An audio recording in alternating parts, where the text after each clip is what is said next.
You're listening to the Author Stories Podcast, bringing you the story behind the stories and the storytellers. Margaret White, Terry Brooks, Sheena Kamal, Matthew Quick, JT Ellison, Walt D. Williams, Brad Thor, Corey Doctorow, Brandon Sanderson, Robin Mom, Ernest Klein, Jim Butcher, Sherwin Harris. Visit hankgarner.com for archives of all the shows. Today's guest is... Well, thanks for joining me again for the Author Stories Podcast, where I bring you the story behind the stories and the storytellers. Today, I'm really excited to have Louise Fein back on the show with me. She was with us last year in episode 877. You might remember her book, Daughter of the Reich. What an amazing, fantastic book that was. And you know what? She absolutely topped that story with her new book, The Hidden Child, which we're here to talk about today. What an amazing book. And I thoroughly enjoyed it, Louise, and I'm telling everyone that they need to go out and grab it. Welcome back to the show. Oh, thank you so much. And it's absolutely lovely to be back again on your show. And it feels like longer than a year, doesn't it? Yeah, I know. Well, thank you for returning. And when I saw that you had a new book coming out, I just knew that we had to chat about it. Last year, we talked around May. It was late spring, and it was a kind of a weird time. Most of the world was kind of shut down, and a lot of people were not knowing what the future was going to hold. And, what an odd time to release a book. And Daughter of the Reich, came out in the midst of all of that. And then you've gone on to bring out The Hidden Child. And the world is kind of slowly getting back to a normal. But what was it like for you bringing out a book? I mean, just right in the heat of the pandemic, and then bringing out another book during this time. That had to be a crazy experience. Yeah, honestly, Hank, it was a bit mad, especially as it was my debut novel. So I don't really have anything to compare it with, to be honest. It was a strange time, because bringing your first book out when all the bookshops were shut, and the world was sort of felt like it was in free fall. So to be complaining about your book coming out felt completely the wrong thing to do. So I just sort of went with the flow, and actually, Daughter of the Reich has been so well received that I'm super grateful.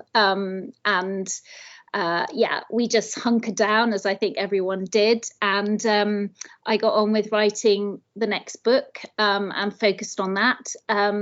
I think that's all you can do, really, is focus on the day when you're in a sort of crisis like we've all been through. Just hunkered down and got on with the job. It wasn't easy. I was homeschooling my daughter, so there were some late nights and some very early mornings. And to be honest, I don't really remember writing this book, but most of it was written during that first lockdown period. So it somehow got done. With Daughter of the Reich and now The Hidden Child, you have really carved out a place for yourself in the literary world, in writing these stories of historical fiction and taking these true events and characters and situations and finding a way to tell a really compelling story around these events. What do you attribute your love of historical fiction to? Well, I've always loved history. History's been a passion, and I actually did law at university, but if I had my time again, I would definitely study history, I think. There's so much we can learn about our lives today through history, and I think that's what I try to explore through fiction. And what I love about historical fiction is that you can focus on the lives that don't really get covered in the history books, and it's such a rich area. I mean, we have the whole of history to pull on, but at the moment I've been focusing sort of on the early 20th century. And yeah, I suppose there's always resonances with today, and I try to bring those out in my novels. As someone who has a love of history, is it ever a challenge to walk the fine line between historical fact and historical fiction? I'm amazed at people that can write historical fiction that feels absolutely true, down to the bones of the story.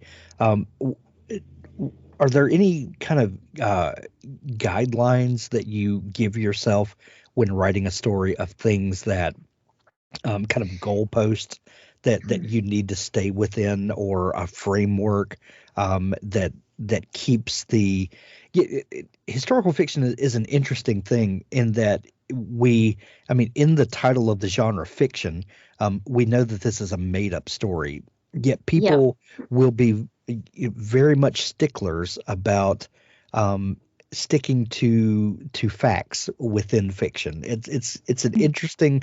I've always been fascinated with how people kind of keep one foot in fact and one foot in fiction. What are some of the challenges for you in that? Yeah, I mean, I think it's a really interesting discussion, especially if you are writing fairly recent history. There is a lot of information out there, so it's very easy in a way to fact check what you've been writing about. And I personally think that we owe it to the times that we're writing about to have it as authentic as possible. And I use the word authentic for a reason, because I think you can, because it is fiction, you can be a little bit flexible, but I think it should be true to the time, if that makes sense. And almost the more that's known about it, I feel you really need to be almost more careful. So, if you were writing about history 2,000 years ago, it's perhaps easier to be more free with your imagination because there's less material out there about how day-to-day lives would be. But even that, it's important to be as authentic as possible.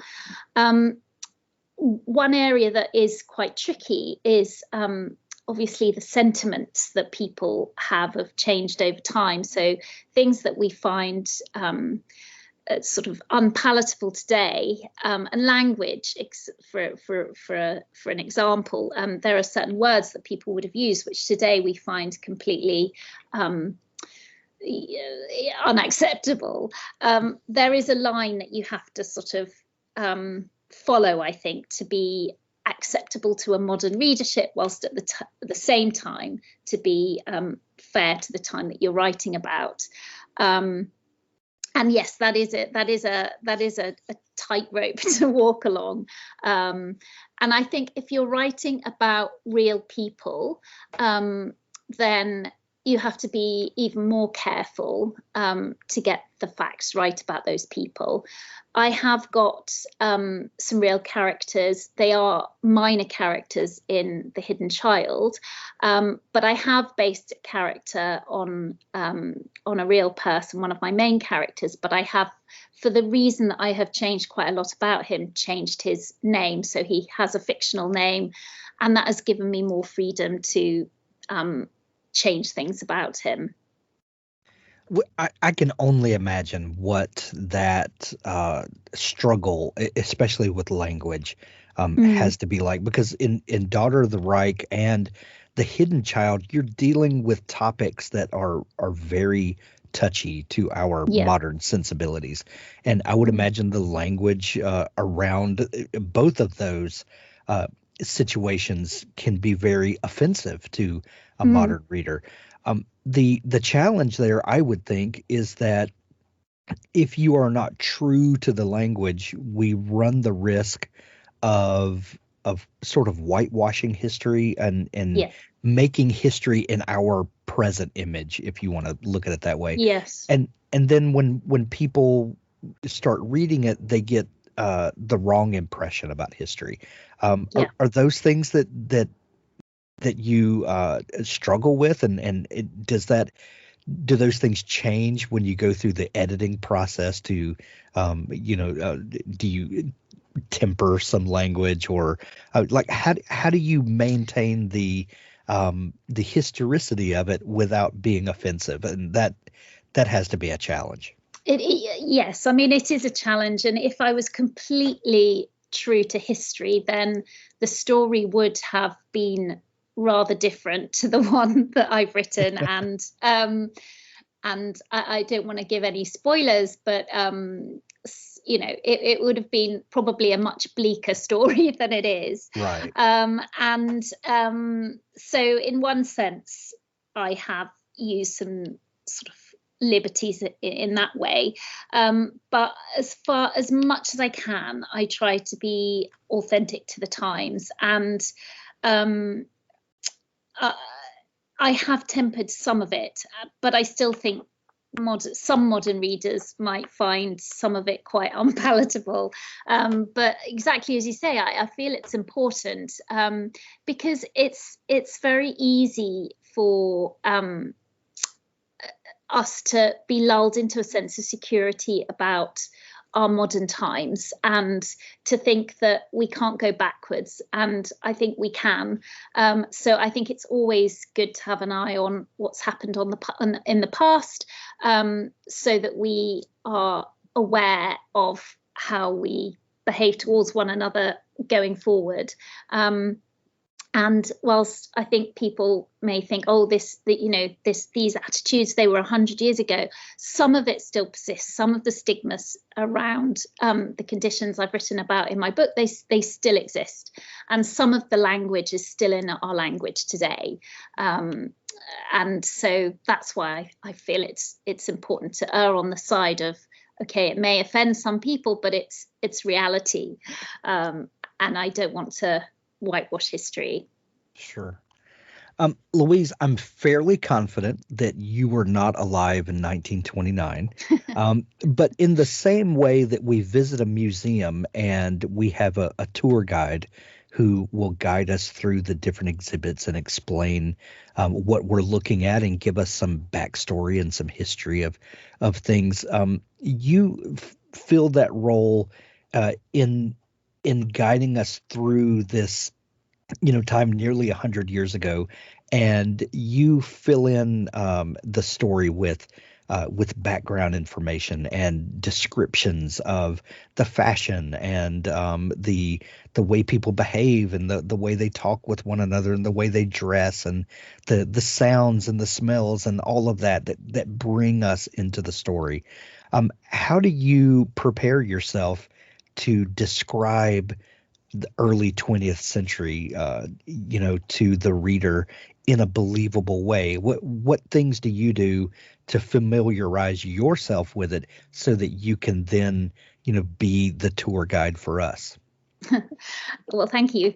First of all, I'm glad that's how you feel about it. I do a lot of research, so that includes obviously reading a lot of books, fiction and non-fiction, books written at the time, and I also look at old photographs, and just visual images are really useful. There's even film clips from that period which have been helpful as well. Listen to the music, look at old recipe books from the times, look at what cocktails they were drinking, just literally every aspect of life,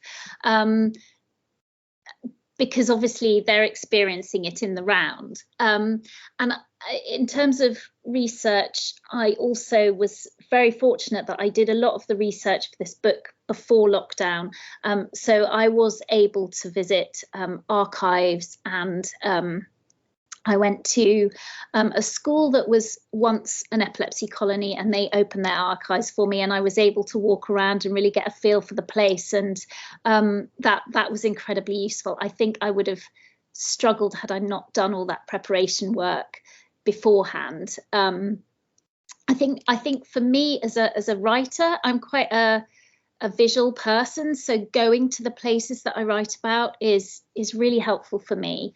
And if I can't do that, I sort of struggle a little bit. So I was really grateful that I'd been able to do that.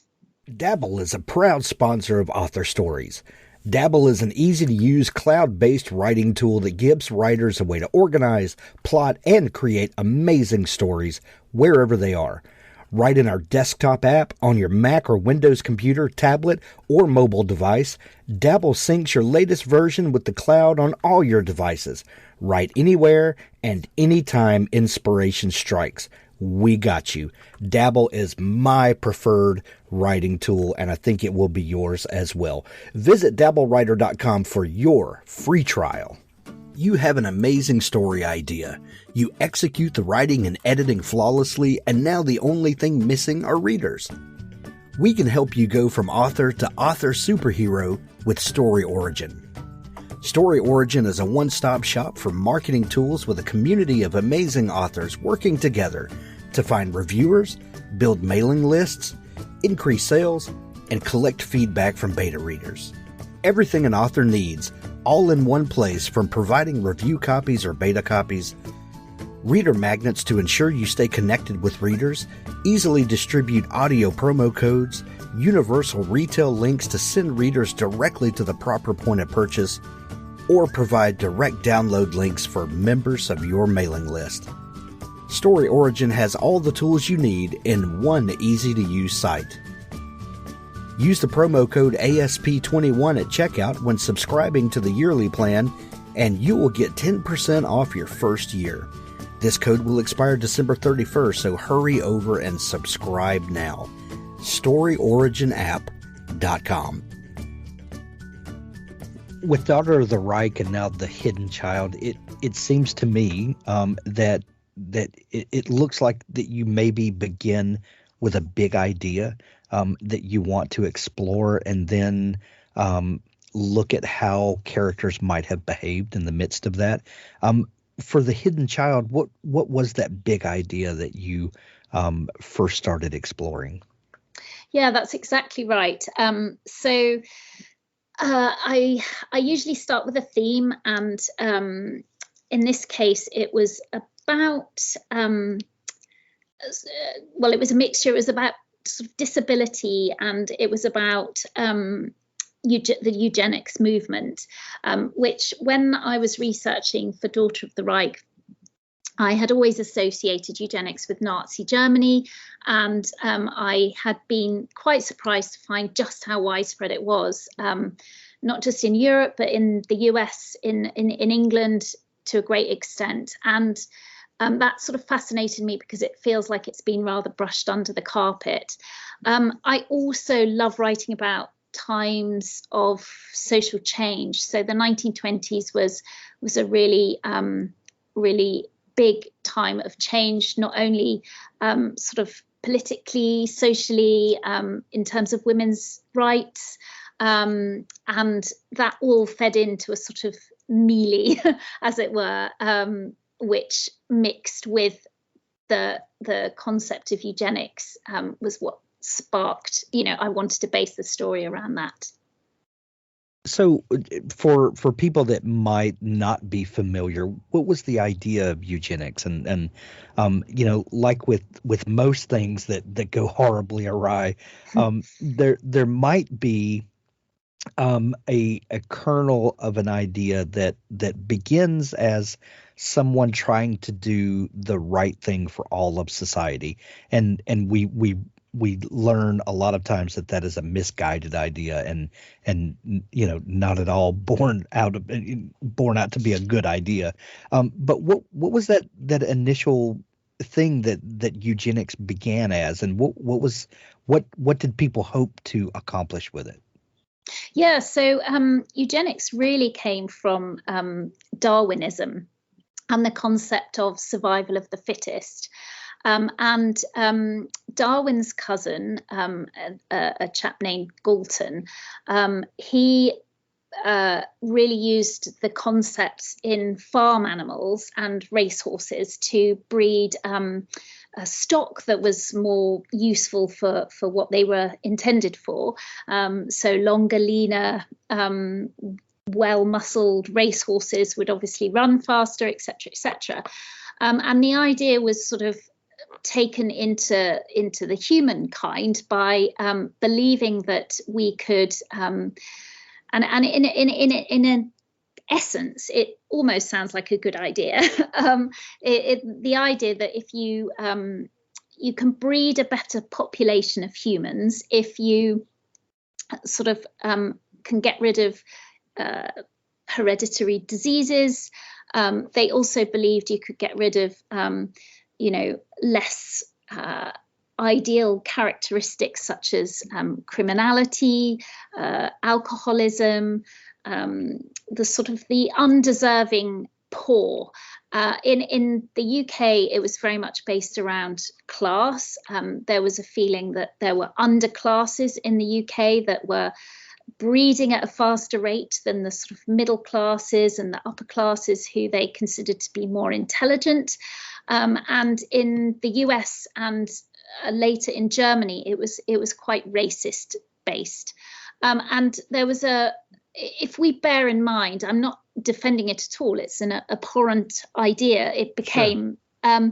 But if we remember that people were feeling very fragile in the 1920s, they after the First World War, there was a small period when there was a bit of a boom in Europe, but then that quickly went away, and people became very poor. There was so much unemployment, and the Russian Revolution wasn't very long ago. Communism was rising all around Europe. There were planned economies coming into play, and a lot of people believed that planning an economy, planning society was actually the best route to the survival of democracy. People really felt democracy was under threat, and there are some parallels. I think we can sort of see that there's some feeling that certain ways of life are under threat from malign forces coming from the outside, and on the background of that fear, these ideas began to circulate and gain attraction. So, Louise, with by exploring the misguided deeds of the past, and we'll just be kind when we're describing it, there's the temptation to draw parallels with things going on in the present world, and I think it's completely fair to do so. But in writing, do you ever find yourself being a little on the nose with your comparisons of modern times, and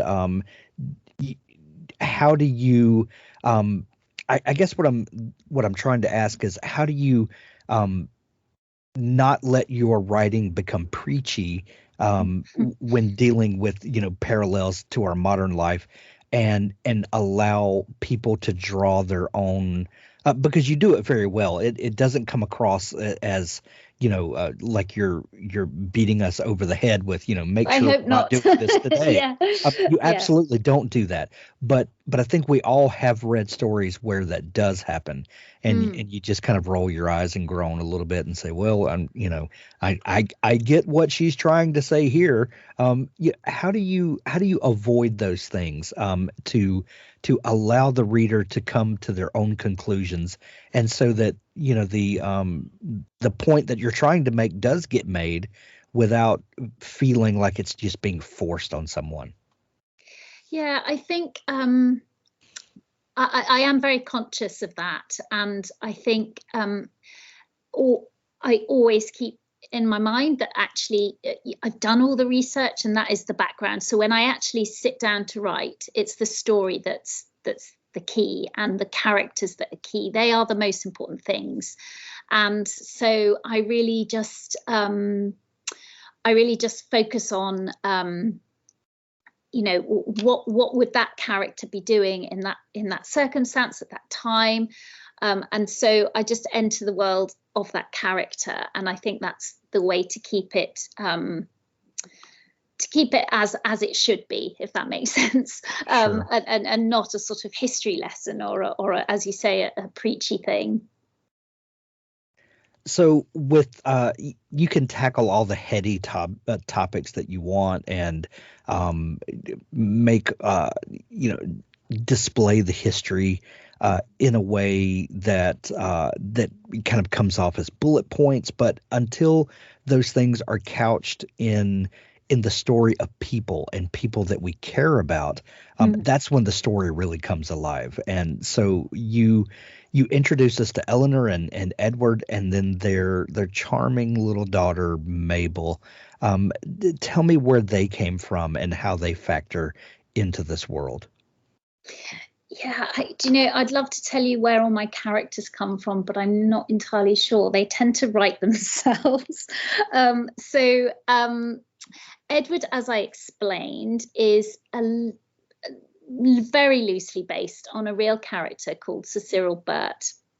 And he was a very keen eugenicist who lived in England at the time that my character Edward did. And he was a psychologist and a keen educationalist.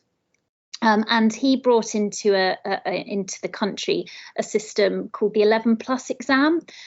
So at the age of 11, all children would take an exam, which would then essentially decide their future. So the top percentage would go to grammar school, and the other children would go to just a secondary modern school, where they would do more sort of less academic subjects, and the grammar school children would be the ones to go on to university and to become the sort of the future leaders and get the better jobs, and those who went to secondary modern school would become the sort of the workers in that sense. And he died in the early 1970s, and after he died, some of his research techniques were really brought into question. There is a rumor, which has never been specifically proven because he was not alive, so I have to say alleged misconduct, in that he carried out various studies where it looks as though he invented data to back up his theories. And the concept behind his grammar school system was that children from the middle classes and the sort of the upper echelons of society would go to the grammar schools, and the children from poorer backgrounds would go to the lower schools.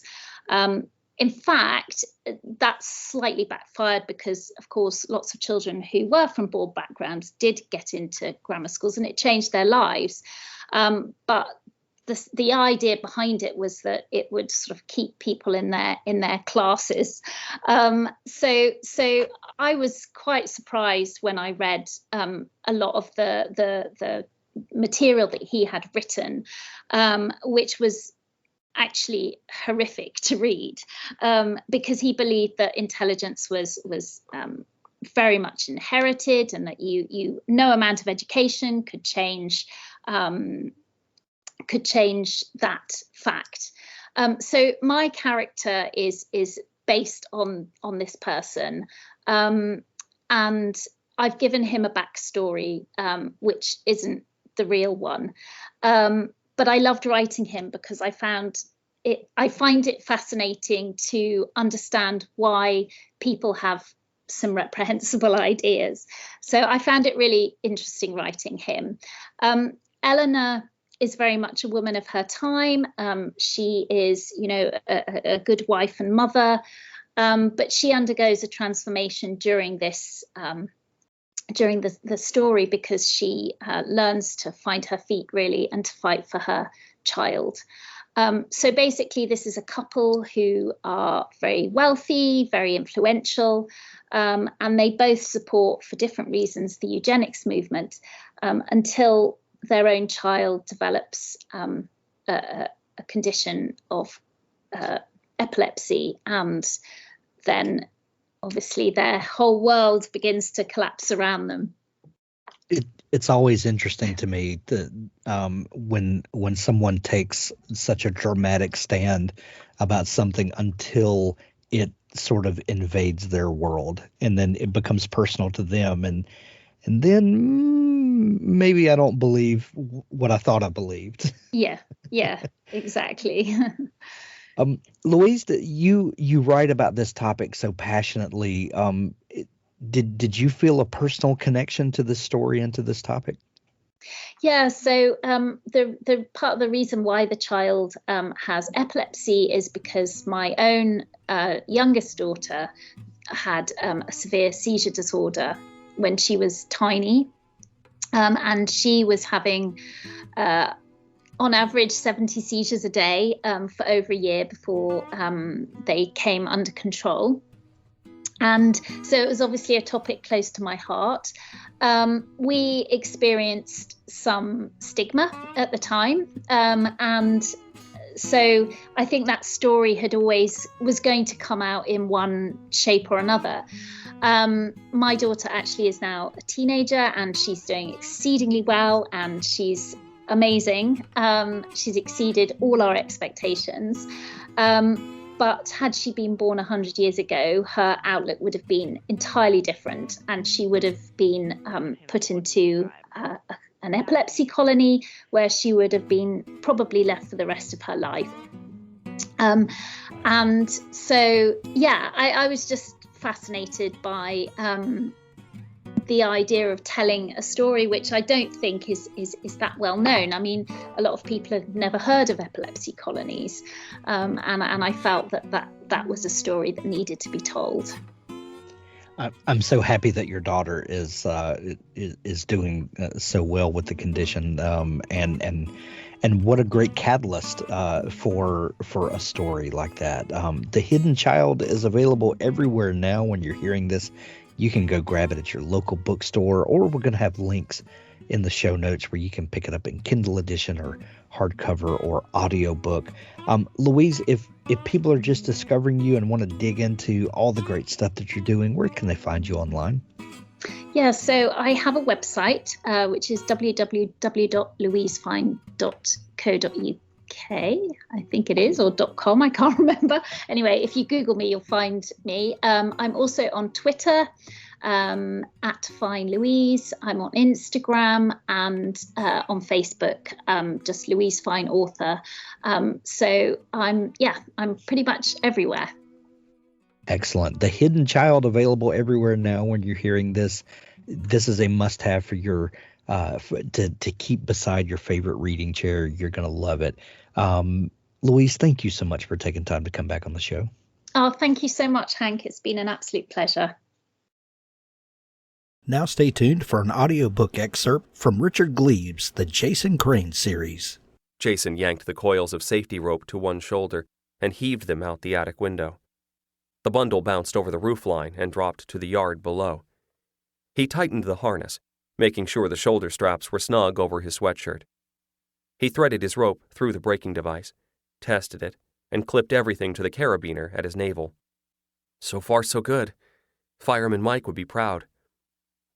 His stomach flipped as he neared the octagonal window. Had he tied the correct knots? Would he get himself killed?